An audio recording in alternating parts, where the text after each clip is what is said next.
Hi, happy election day. It sounds like there's a lot of people that are worried or anxious over these elections, and I'm not. And this is why.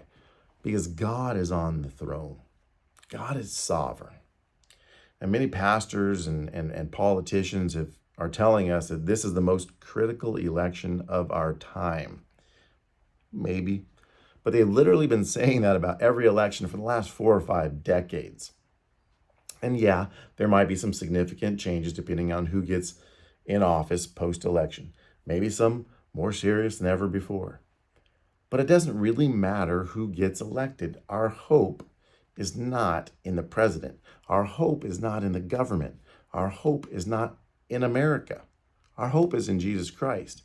And we, the church, are called to be the salt and light no matter who is in charge.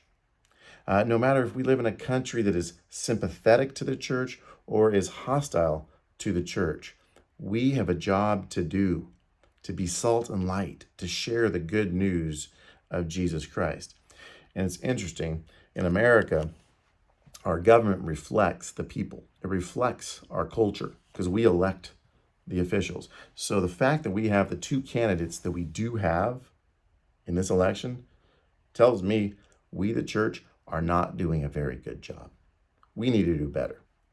And so Paul tells us in 1 Timothy 2, verse 1, he says, "First of all, then, I urge that petitions, prayers, intercessions, and thanksgivings be made for everyone, for kings and all those who are in authority." Okay?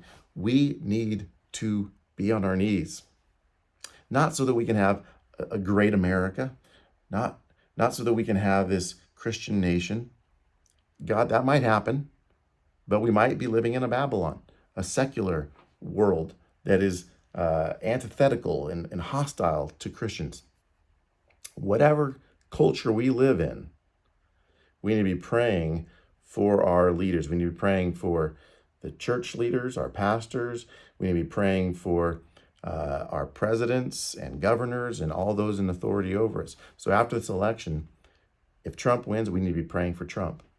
If Harris wins, we need to be praying for Harris. But why?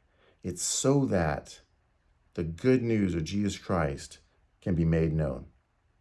Do we believe that God listens to us and God works through our prayers and that God changes things that we can't change? But ultimately, it is not so that we can live a comfortable life in America.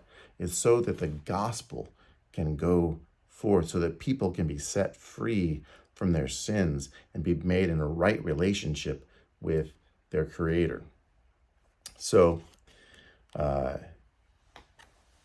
this election, it doesn't matter who wins. Jesus is our Savior. Jesus is our King. So let's go pray and share the good news of Jesus Christ in a spirit of hope, in a spirit of humility, and a spirit of grace and love. Have a blessed day.